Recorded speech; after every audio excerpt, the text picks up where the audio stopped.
اسی طرح مخفوض یعنی مجرور بناؤگے اگر تم اس کا عطف کرو گے مخفوض اسم پر.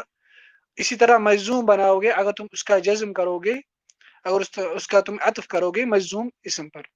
تقول تم کہتے ہو قام زید و عمر کہ زید اور عمر کھڑا ہوا. ورأيت زیدا و عمرا میں نے زید اور عمر کو دیکھا. ومررت بزید و عمر میں زید اور عمر سے گزرا. وزید لم یقم ولم یقعد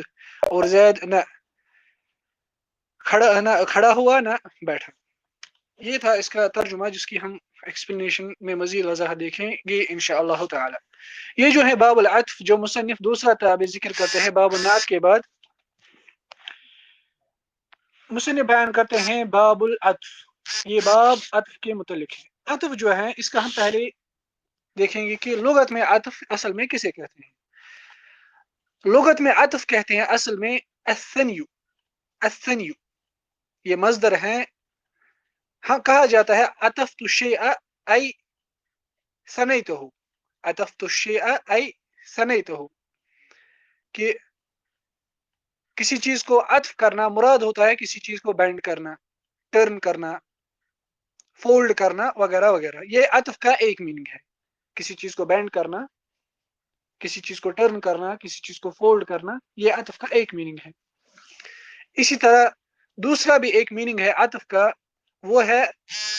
الرجوع الى الشيء بعد الانصراف عنه. الرجوع الى الشيء بعد الانصراف عنه کہ کسی چیز کی طرف واپس رجوع کرنا اس کے بعد کہ انسان اس چیز سے جا چکا ہوتا ہے. مثلا تم کہتے ہو مررت بالسوق ثم عطفت علیہ کہ میں مارکیٹ سے گزرا یعنی وہاں سے پھر نکل گیا. ثم عطفت علیہ اور اس کے بعد واپس لوٹا وہاں. اے اذا رجعت الیہ بعد انصرافک عنہ یعنی تم مارکیٹ سے گزرے وہاں سے پھر نکلے اور پھر وہاں سے واپس اور پھر وہاں تم واپس لوٹے. یہ عطف کا دوسرا میننگ ہے. مگر یہاں پہ جو مراد ہے عطف سے خاص طور پر مؤلف کا مراد اس باب سے وہ ہے تابع يتوسط بينه وبين متبوعه احد حروف العطف كالواو والفاء وثم وغيرها. یہ ایسا تابع ہوتا ہے، تابع جو ہم اس سے پہلے کہہ چکے جیسے نعت کے باب میں ہم نے کہا تابع سے مراد ہے الاسم المشارک لما قبله في الاعراب کہ ایسا لفظ یا ایسا اسم جو اپنے سے پہلے والے لفظ کو اعراب میں مشارکت کرتا ہے. اور وہ تابع جو ہوتے ہیں وہ مختلف قسم کے الفاظ ہوتے ہیں جن میں سے ہم نے ایک دیکھا نعت، دوسرا یہاں پر ہے عطف. یہ بھی تابع ہے مگر یہ کیسا تابع ہے؟ یتوسط بینہ وبین متبوع یہ ایسا تابع ہوتا ہے جس کے درمیان اور اس کے متبوع کے درمیان یعنی جس کو یہ اعراب میں فالو کرتا ہے اس کے درمیان اور اس لفظ کے درمیان بیچ میں آتا ہے حروف العطف میں سے کوئی ایک حرف عطف جیسے واو، فا اور ثم. مثال کے طور پر ہم کہیں گے جاء محمد وزید. جاء محمد وزید کہ محمد اور زید آیا. یہ جو جملہ ہے جاء محمد وزید اس میں محمد یہ متبوع ہے، یہ متبوع ہے اور زید اس کا تابع ہے. مگر اب ایک خاص قسم کا تابع ہے. یہ کون سا تابع ہے؟ یہ اب معطوف اور معطوف علیہ ہے. جو واو کے بعد ہے زید وہ معطوف ہے اور محمد جو ہے وہ معطوف علیہ یعنی جس پہ عطف کیا گیا، جس پہ عطف کیا گیا. اچھا ان دو تابع اور متبوع کے درمیان کون سا چیز آیا؟ ایک حرف آیا جسے کہا جاتا ہے حرف عطف جیسے واو. اس لیے زید یہاں پر تابع ہیں کلمہ محمد کے اعراب میں اور معنی میں. معنی جو ہے جاء یعنی محمد بھی آیا اور زید بھی آیا اور ان دو لفظوں کے درمیان جو حرف آیا وہ ہے حرف الواو جو حرف عطف ہے جس نے محمد زید کو محمد پہ عطف کر دیا، زید کو معطوف بنا دیا، محمد کو معطوف علیہ بنا دیا. اچھا یہ جو عطف ہے اس لیے میں پھر سے ڈیفینیشن ریپیٹ کروں گا تابع يتوسط بينه وبين متبوعه احد حروف العطف كالواو والفاء والثم وغيرها. یہ ایسا تابع ہوتا ہے جس کے درمیان اور اس کے متبوع کے درمیان ایک حرف عطف آتا ہے جیسے واو، فا اور ثم اور اس جیسے باقی حروف جو ہم آگے دیکھیں گے. مصنف یہاں پہ اس باب میں خالی